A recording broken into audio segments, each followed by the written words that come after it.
90 రోజుల కోర్సు పూర్తి చేస్తే చాలు 100% ప్లేస్మెంట్ సపోర్ట్ తో సాఫ్ట్వేర్ జాబ్ మీ సొంతం. వెంటనే కోడ్ జ్ఞాన్ డెస్టినేషన్ ని సంప్రదించండి.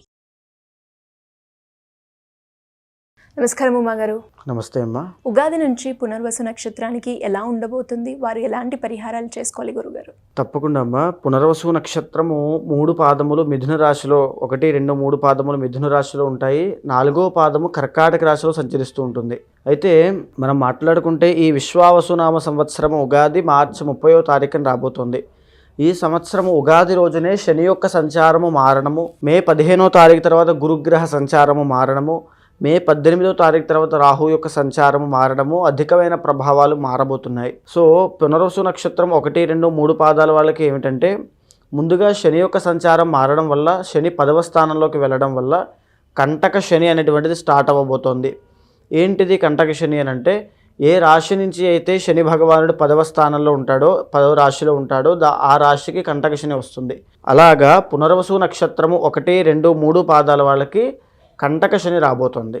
సో దీనివల్ల ఏమిటంటే, వృత్తి వ్యాపారాల్లో అభివృద్ధి అనేది ఆగిపోతుంది. చాలా స్లోగా అభివృద్ధి అనేది ఉండడము. ఎవరైనా సరే పునర్వసు నక్షత్రంలో జన్మించి 1, 2, 3 పాదాలు అయితే ఖచ్చితంగా మీరు కొత్త వ్యాపారాలు కానీ, లేకపోతే ఆల్రెడీ జాబ్ చేస్తున్న వాళ్ళు దాంట్లోనే షిఫ్ట్ అవ్వడము, లేకపోతే ట్రాన్స్ఫర్ అవుదామని చూడడము, మీ ప్రయత్నపూర్వకంగా మీరు ఏదీ చేయొద్దు. ఎందుకంటే ఇది కంటక శని. ఖచ్చితంగా ఇది కాస్త నెగిటివ్గానే, కొంచెం ఇబ్బందికరంగానే మారుతుంది అని చెప్పచ్చు. అంటే టార్గెట్ చేసేవాళ్ళు ఎక్కువ మంది ఉంటారు వీళ్ళ మీద. తర్వాత ఏంటంటే వీళ్ళని కావాలని బ్లేమ్ చేయడము, లేకపోతే వీళ్ళకి అప్పటిదాకా ప్రమోషన్ వస్తుంది, బోనస్లు వస్తాయి అనేటువంటి ఊహల్లో ఉంటారు. శని ఎప్పుడైతే మారతాడో సంచారము, ఖచ్చితంగా అది వేరే వాళ్ళకి వెళ్ళిపోయిందనే వార్తలు వినడము, బోనస్ రావట్లేదని వార్తలు వినడము, జీతం అనేటువంటిది ఆగిపోవడము, 4-5 మంత్స్ వరకు జీతం రాకపోవడము, ఇలాంటి పరిస్థితులన్నీ కూడా, అంటే చేసే ఏ పని అయినప్పటికీ కూడా, ఉదాహరణకి చాలామంది సినిమా ఫీల్డ్లో ప్రయత్నం చేస్తూ ఉంటారు, లేకపోతే కొత్త కోర్సులు నేర్చుకుంటూ కాంపిటేటివ్ ఎగ్జామ్స్ రాస్తూ ఉంటారు. అలాంటి వాళ్ళు మాకు ఈ సంవత్సరమైనా జాబ్ వస్తుందా అని పంచాంగం ఆశగా చూస్తుంటారు. సో ఇంకా మీ ఎఫర్ట్స్ అనేవి పెట్టాల్సింది ఉందండి. సో ఇంకా టైం ఉంది. ఖచ్చితంగా మీరు అనుకున్న విజయాన్ని సాధిస్తారు. కానీ ఇప్పుడు ఈ గురుబలం లేకపోవడం కానీ, శని యొక్క సంచారం బాగాలేకపోవడం కానీ మీకు కాస్త నిరాశను అందిస్తాయని చెప్పొచ్చు. మనోధైర్యంతో పనిచేయండి, ఇంకా ఎక్కువగా ఖచ్చితంగా మంచి విజయాలు సాధిస్తారు. అయితే గురుడు మే 15వ తారీఖు తర్వాత లగ్నంలోకి, మిథునంలోకి ఎప్పుడైతే ఎంటర్ అవుతున్నాడో, దానివల్ల ఏం జరుగుతుంది అంటే, ఇప్పటిదాకా ఏదైనా శుభకార్యాలు, ఒక పెళ్ళి అనుకున్నారు, ఎంగేజ్మెంట్ అయిపోయింది, ఇంకా రాబోయే 10వ తారీఖు రోజు మా పెళ్ళి ఉంది అనుకుంటూ ఉంటారు.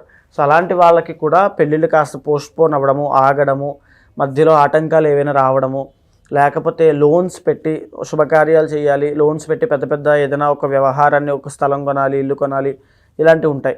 అవి కూడా పోస్ట్పోన్ అవ్వడము, అవి కూడా చాలా డిలే అవుతూ ఉండడము, పనులు ముందుకు వెళ్ళలేకపోవడము. ఇంకొక సలహా ఏమిటంటే నేను ఇచ్చేది, మీది పునర్వసు నక్షత్రం అయితే ఈ సంవత్సరం డబ్బులు అధికంగా ఖర్చు పెట్టద్దు.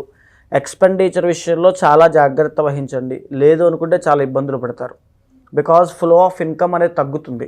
ఒక పక్క ఇన్కమ్ లేదు, ఒక పక్క శని యొక్క బలం లేదు. ఇంకో విషయం చెప్పాలి అంటే, రాహు ఇచ్చేటువంటి బలం కూడా లేదు. బిగ్గెస్ట్ ప్లానెట్స్ అయిన 3 ప్లానెట్స్ కూడా బలంగా లేవు.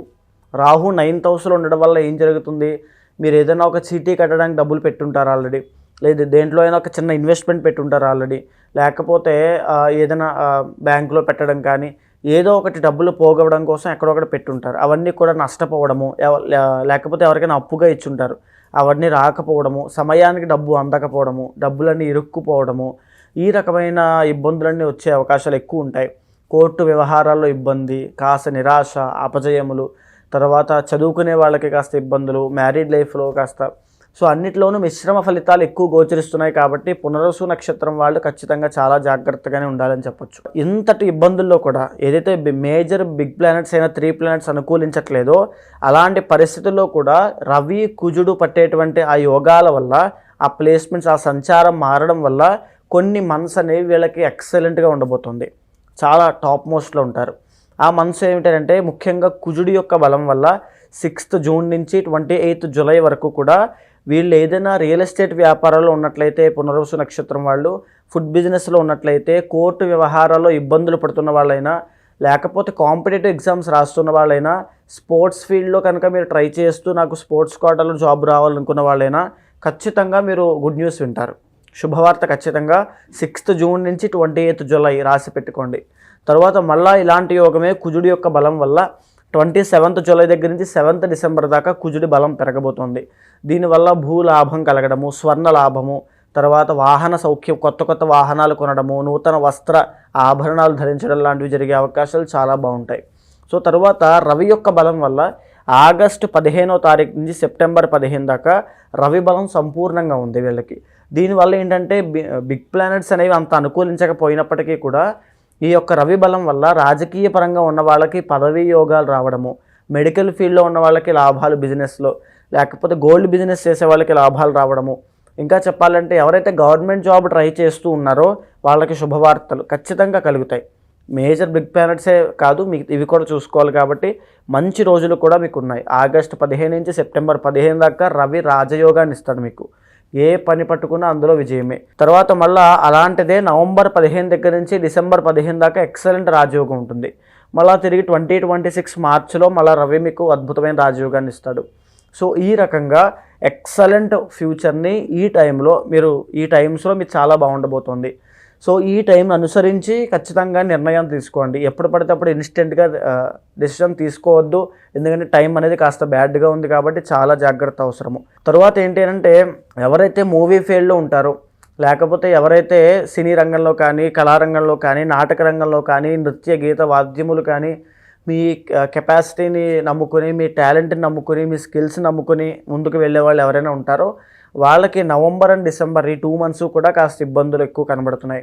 మిగిలిన మంత్స్ అన్నిట్లోనూ ఎక్సలెంట్గా ఉంది. అంటే ఈ బిగ్ ప్లానెట్స్ వల్ల వచ్చేటువంటి ఆదాయం ఇవన్నీ పక్కన పెడితే కానీ శుక్రుడి యొక్క బలం బాగుండడం వల్ల చాలా ఎక్సలెంట్గా ఉంది. నవంబర్ డిసెంబర్ అనేది కాస్త ఇబ్బంది కలిగించేటువంటి మంత్స్ కాబట్టి ఈ 2 monthsలో మ్యారీడ్ లైఫ్లో ఇబ్బందులు రాకుండా చాలా జాగ్రత్త చూసుకోండి.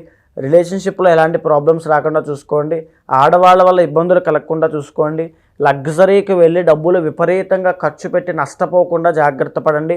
తరువాత ఎవరైనా సరే నాటక రంగంలో ఉన్నవాళ్ళు కానీ, కళారంగంలో ఉన్నవాళ్ళు కానీ కాస్త ఆ టైంలో మీకు రెప్యుటేషన్, రెమ్యూనరేషన్ తగ్గే అవకాశము, జన ఆదరణ, జన వశీకరణ తగ్గే అవకాశాలు ఎక్కువగా కనబడుతున్నాయి. సో శుక్రబలం పెంచుకోవడం కోసం ఆ టైంలో మహాలక్ష్మీదేవికి ఎక్కువగా ఆరాధన చేయండి. ఓవరాల్గా ఈ యొక్క పునర్వసు నక్షత్రము 1, 2, 3 పాదాల వాళ్ళకి మిశ్రమ ఫలితాలు ఉంటాయి అని చెప్పొచ్చు. ఇక 4వ పాదం వచ్చేసి కర్కాటక రాశిలో సంచారం జరుగుతోంది కాబట్టి ఈ కర్కాటక రాశికి సంబంధించి 8వ స్థానంలోకి రాహు రాబోతున్నాడు మే 18వ తారీఖు తర్వాత ఏం జరుగుతుంది అంటే ఈ మే 15వ తారీఖు తర్వాత మిథునంలోకి వచ్చిన తర్వాత గురుడు 12వ స్థానంలోకి వెళ్ళబోతున్నాడు. అంటే గురుబలం అనేది తగ్గబోతోంది వీళ్ళకి కూడా. సో ఏం జరుగుతుంది అంటే ఏదైనా ఒక శుభ కార్యక్రమాలకి కానీ, ఇంట్లో కొత్త వస్తువులు కొనడానికి కానీ, దేనికో దానికి తీవ్రమైనటువంటి అధికమైన ఖర్చులు అయిపోతాయి. డబ్బులు రూపాయి కూడా నిలబడదు, అంత తీవ్రమైన ఖర్చులు అయిపోతాయి. సో అస్సలు డబ్బుల విషయంలో ఫైనాన్షియల్ మేనేజ్మెంట్ అనేది చాలా చాలా జాగ్రత్తగా చూసుకోండి ఈ సంవత్సరం. బికాస్ గురుబలం అనేటువంటిది లేదు. ఈ ఖర్చులు అనేటువంటిది మే 15 దగ్గర నుంచి అక్టోబర్ దాకా తీవ్రంగా ఉండే అవకాశం ఉంది. తర్వాత ఏమిటంటే కర్కాటక రాశి వాళ్ళకి ఈ యొక్క పునర్వసు 4వ పాదం కర్కాటకంలో ఉంటుంది కాబట్టి వీళ్ళకి ఏంటి అంటే అష్టమ శని వెళ్ళిపోబోతోంది. సో శని భగవానుడు 9th రాబోతున్నాడు. సో అంత యోగించకపోయినా దోషం కూడా ఏముండదు, మిశ్రమ ఫలితాలు ఉంటాయి. తర్వాత అష్టమంలో రాహు, అత్యాశకు వెళ్ళొద్దు. 4వ పాదం వాళ్ళు అస్సలు అత్యాశకు వెళ్ళారంటే నష్టపోతారని చెప్పొచ్చు. తర్వాత ఇంకా చెప్పాలి అంటే ఇంతటి ఇబ్బందుల్లో కూడా వీళ్ళకి కూడా అద్భుతమైన రాజయోగం పట్టేటువంటి స్థితులు కొన్ని ఉన్నాయి. అయితే మాట్లాడుకుంటే 28th జూలై దగ్గర నుంచి 13th సెప్టెంబర్ దాకా కుజుడి యొక్క బలం వల్ల భూలాభాలు, స్వర్ణ లాభాలు, వాహన లాభాలు కలిగే అవకాశం ఉంటుంది. ఎవరైనా రియల్ ఎస్టేట్ రంగంలో ఉంటే ఈ టైం పీరియడ్లో ఇన్వెస్ట్మెంట్స్ చేయండి, ఖచ్చితంగా అధిక లాభాలు వస్తాయి. తర్వాత మళ్ళీ ఇలాంటి యోగమే 7th డిసెంబర్ దగ్గర నుంచి 15th జనవరి వరకు అద్భుతంగా యోగిస్తోంది. మళ్ళీ రియల్ ఎస్టేట్ ఇన్వెస్ట్మెంట్స్ కానీ, లేకపోతే ఫుడ్ బిజినెస్లో కానీ అద్భుతంగా రాణించడము, కోర్టు వ్యవహారాలన్నీ కూడా కొలిక్కొచ్చి మీకు విజయాన్ని ప్రసాదించడము, శత్రువుల మీద, మీ యొక్క ప్రత్యర్థుల మీద మీ యొక్క ఆధిక్యత ప్రదర్శించి విజయ పరంపరను కొనసాగించడము. తర్వాత కుజుడి యొక్క బలం వల్ల కలహాలు, తగాదాల నుంచి బయటికి వచ్చి ఒక ప్రశాంతమైన జీవితాన్ని గడపడము, ఆరోగ్య సమస్యలు తగ్గడము, తర్వాత దీర్ఘకాలిక ఆరోగ్య సమస్యలు అయినప్పటికీ కూడా దానికి త్వరితంగా ఉపశమనం పొందడం లాంటివి ఈ టైం పీరియడ్లో ఖచ్చితంగా జరుగుతాయి. ఇక రవి రాజయోగాన్ని ఇవ్వడం వల్ల ఏప్రిల్ 15 దగ్గర నుంచి జూన్ 15 దాకా రాజయోగము, కార్యసిద్ధిని పొందేటువంటి రాజయోగం 4వ పాదం వాళ్ళకి. రాజకీయ పరంగా పోటీ పరీక్షల్లో కానీ లేకపోతే మెడికల్ ఫీల్డ్లో కానీ గోల్డ్ ఫీల్డ్లో కానీ వీళ్ళు అద్భుతంగా రాణించగలుగుతారు. మళ్ళీ ఇలాంటిది సెప్టెంబర్ 15 నుంచి అక్టోబర్ 15 దాకా అద్భుతంగా రాణిస్తుంది. సో ఓవరాల్గా పునర్వసు నక్షత్రం 4 పాదాల వాళ్ళకి కాస్త మిశ్రమ ఫలితాలే ఉంటాయి అని చెప్పచ్చు. అంతటి గొప్ప యోగము కాదు, అలానే ఇబ్బందులు కాదు. సో పునర్వసు నక్షత్రం వాళ్ళు ఏం చెయ్యాలి అని అంటే వీళ్ళ జీవితంలో ఒక్కసారైనా శ్రీరుద్ర యాగము అనేటువంటిది తప్పకుండా ఆచరించాలి. ఎందుకు అని అంటే గురుబలం అనేటువంటిది చాలా తక్కువగా కనబడుతుంది. గురుబలం పెరిగినట్లయితే అద్భుతమైన రాజయోగాన్ని, సక్సెస్ని, కీర్తి ప్రతిష్టల్ని, ధన ఆదాయాన్ని, పేరు ప్రఖ్యాతల్ని విపరీతంగా అనుభవిస్తారు. శ్రీరుద్రయాగం అనేటువంటిది అత్యంత శక్తివంతమైంది. పునర్వసు నక్షత్రం వాళ్ళు జీవితంలో ఒక్కసారైనా చేసి తీరాల్సినటువంటి పరిహారము. అది చెయ్యండి, మీ జీవితంలో బిఫోర్ అండ్ ఆఫ్టర్లా ఉంటుంది. ఈవెన్ విశ్వావసునామ సంవత్సరమే కాదు, ఎప్పుడైనా సరే శివుడి యొక్క ఆది దంపతుల యొక్క అనుగ్రహం కావాలంటే శ్రీరుద్ర యాగం మీరు మస్ట్ అండ్ షుడ్గా చేయాలి. మరి ఇలా ఎవరికైనా కూడా జాతకరీత్యా కనుక వాళ్ళు ఎదుర్కొన్న సమస్యలకి పరిష్కారం కోసం మిమ్మల్ని అప్రోచ్ అయ్యి మీ గైడెన్స్ కావాలి అంటే ఏ విధంగా మిమ్మల్ని అప్రోచ్ అయ్యే ఛాన్స్ ఉందంటారు గురుగారు? తప్పకుండా అమ్మ. ఏంటంటే ఇప్పుడు మనం మాట్లాడుకునేటువంటిది గోచార అంశము. ఈ యొక్క గోచారం అనేటువంటిది జీవితం మీద 35 నుంచి 45% మాత్రమే ప్రభావితం అవుతుంది. మిగిలిన పార్ట్ అంతా కూడా పర్సనల్ చార్ట్ మీద ఆధారపడి ఉంటుంది. అది మీ యొక్క టైమ్ ఆఫ్ బర్త్ కానీ, డేట్ ఆఫ్ బర్త్ కానీ, ప్లేస్ ఆఫ్ బర్త్ మీద నిర్ణయించబడుతుంది. అయితే చాలామంది ఎక్కడెక్కడికో తిరిగి విసిగిపోయి ఇంకా నా జీవితం ఇంతేనా అంటూ దేవుడు లేడు అనేటువంటి భావంతో కూడా వచ్చి చాలా ఇబ్బంది పడుతూ ఉంటారు. సో అలాంటి వాళ్ళకి చెప్పేది ఏంటంటే ఖచ్చితంగా మీ వెనకాల నేను ఉంటాను. మీకు ఏదైతే సమస్య ఉందో ఖచ్చితంగా మీ పర్సనల్ చార్ట్ చూసి మీ గోచారాన్ని సమన్వయం చేసి ఆ పరిహారం చేయించి ఆ సమస్యకి పరిష్కారం వచ్చేంత వరకు ఖచ్చితంగా మీ వెనకాల యుమా ఉంటాడు. మీకు ఏదైనా సందేహం ఉంటే కింద ఉన్నటువంటి నెంబర్కి కాల్ చేయండి. ఖచ్చితంగా అపాయింట్మెంట్ తీసుకోండి. ధన్యవాదాలు గురుగారు. నమస్తే అమ్మా.